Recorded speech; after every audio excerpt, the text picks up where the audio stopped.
Imagine water flooding your home every time it rains, or medical care being delayed because ambulances don't have proper roads to drive on. This is the reality for a lot of vulnerable communities. A lot of times, these communities don't have proper infrastructure, and the worsening effects of climate change, like heavier storms and rising sea levels, damages their infrastructure and makes it harder for these people to recover after storms.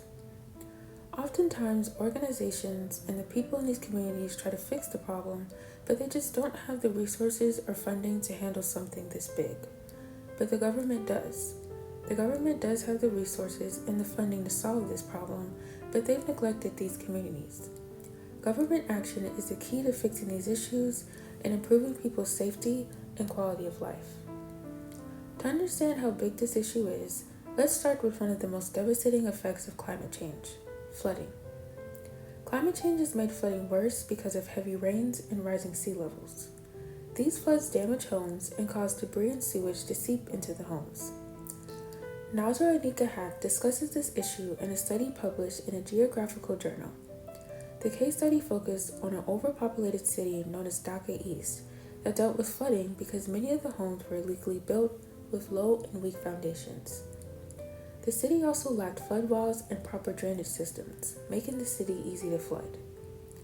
While some organizations in Dhaka East tried to step in and help by funding small-scale projects, the study pointed out that they simply didn't have the funding or resources to help maintain the infrastructure. And similar to Dhaka East, there are cities in the U.S. that face the same issue of flooding after storms.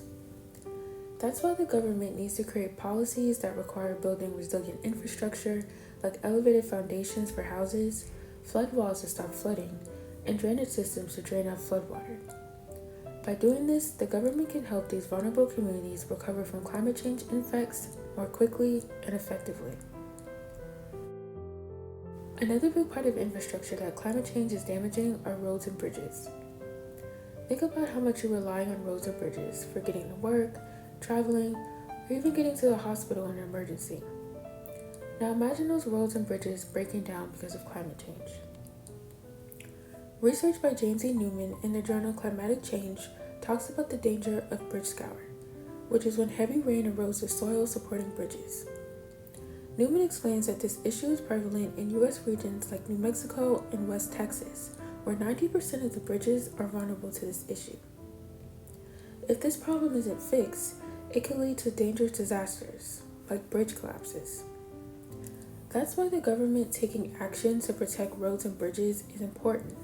And Newman's research suggests that reducing greenhouse gas emissions reduces rainfall and is beneficial in reducing the climate change impacts on roads and bridges by 25 to 35%.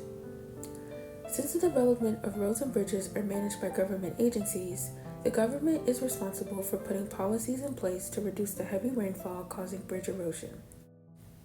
By implementing greenhouse gas emission reduction policies, the government will prevent bridge collapse and ensure safer commutes for the community. Another type of infrastructure that's really important is green infrastructure, and you've seen this in your own community. It's parks, trees, and other natural resources that not only make areas look nicer, but also help reduce the effects of climate change. However, not all communities have access to them. In the article for Planning Theory and Practice, researchers Daniel Rivera and Marcus Hendricks explain undergreening, which is a phenomenon where marginalized communities in the U.S. don't have access to these green spaces. They further explain that this is due to systemic inequality and a lack of government funding for long-term green infrastructure projects. The article further explains that while organizations have tried to fund green infrastructure projects, they don't have the resources to help the community on such a large scale. It's important for these communities to have these spaces because green infrastructure reduces flooding by soaking up excess water, improves air quality by absorbing pollution, and cools neighborhoods during extreme heat. Without these environmental protections, communities are left defenseless against worsening climate impacts like life-threatening floods, heat waves, and dangerous air pollution. This is why government intervention is necessary, and by funding green infrastructure projects, the government can protect communities. Even though government intervention is a solution to infrastructure problems, there are things you can do to help too. You can start by spreading awareness on social media, supporting petitions for better infrastructure policies, and if there are green infrastructure projects in your community, like planting trees, you should get involved. These small actions can make a huge difference because climate change affects everyone, and by taking action now, you're not just helping others, you're helping yourself and your community.